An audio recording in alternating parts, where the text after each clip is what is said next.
Hello, welcome to a Paper Flourish craft video. My name is Julie. Today I'm going to play around with some molds. Probably think Christmas is coming again, but I've used some of the molds that I'd made and didn't end up using in my Christmas projects, and I'm going to demonstrate the Prima Antiquing Waxes, because these are quite a different wax to the other waxes we see up on the Prima wax stand. By those I mean things like the metallic waxes. I've got some here: vintage gold, aged brass, sweet rose. These are fantastic waxes. You could use them and colour your entire mould. You could use them and pick up the detail in the mould.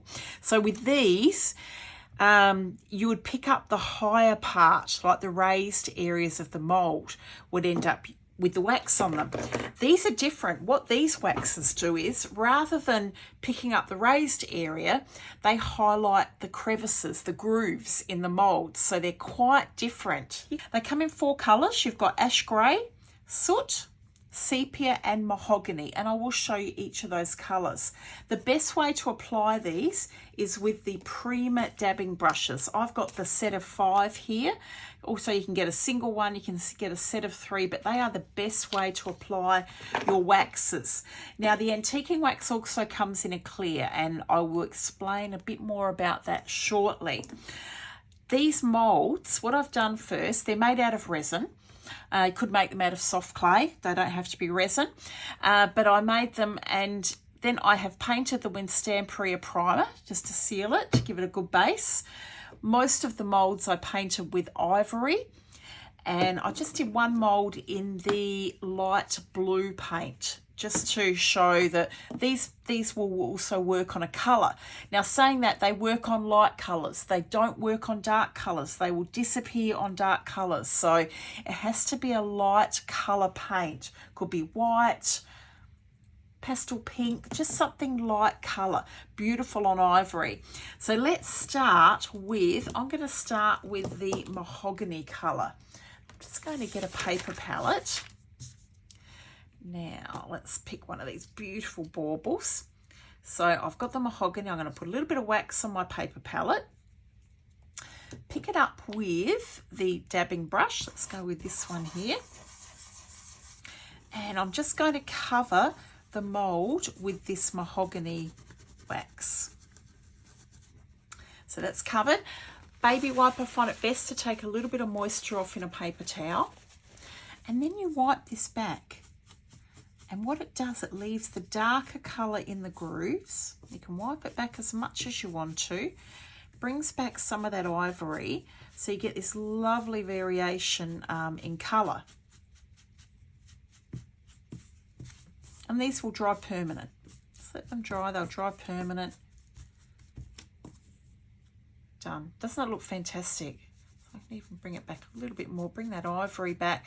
So now your ivory is your raised parts of the mould, and the mahogany sunk into all of the crevices and grooves.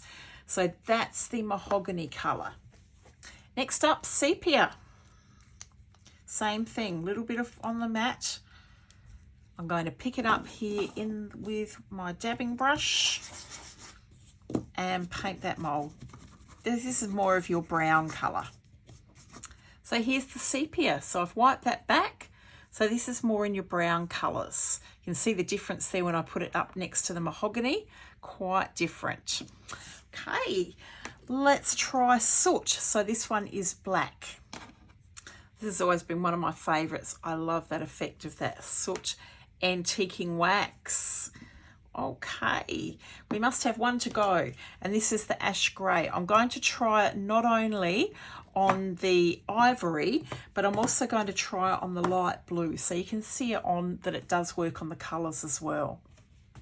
And here's the ash grey.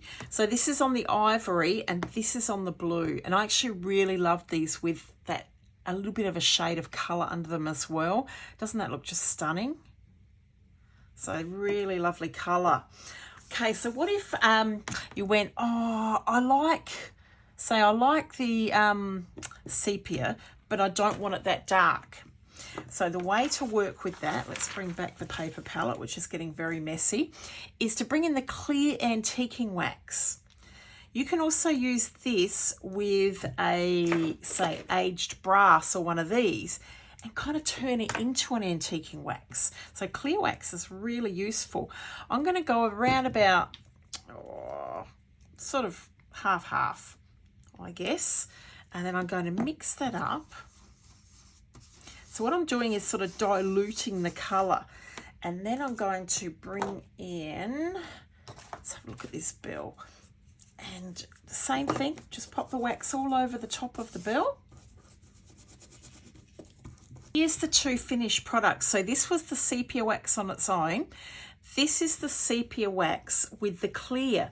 You can see the difference. So it's lightened up the colour quite a bit. So you can also play around and get different shades of the antiquing waxes. So I've been playing around with the coloured wax a little bit more. And by the way, you could do that. You can dilute any of these down. Any of these will work as well. Let's try, actually, while I'm at it, let's try a bit of clear wax. And I'm going to mix it this time with aged brass. So this is a normal metallic wax. Let's see if we can turn this into an antiquing wax. So let's bring over the bill. As I said, normally aged brass, you'll put it on and it'll just stay there. Good solid coverage of wax. Or, as I said, you could just put a little bit on your finger and highlight the raised areas. All right, so wiping that back now. And it is going to work, and that's given that really nice metallic sheen to it. So you can also use that clear wax. I'm getting wax everywhere here. I don't know if you can see my fingers. They're an absolute mess. But when you're doing mixed media, that's what happens. Okay. So it has worked, given that lovely metallic sheen to it as well. So that's using the aged brass wax mixed with the clear antiquing wax. So it's given it a similar type of look that way, using your metallic waxes. Here's all the moulds I've been playing with. Said the clear wax, used it with the aged brass to sort of give a similar effect there with your other normal like metallic and matte waxes, but also really handy to change the colour of the 4 antiquing waxes, just to lighten the colour, which you can see here with the one I did with the sepia. But really stunning colours, just play with them. But a very different effect to what you will get just by using your metallic and matte waxes. So thank you for joining me. Have a wonderful day, and I'll be back soon with more videos. Thank you so much. Bye.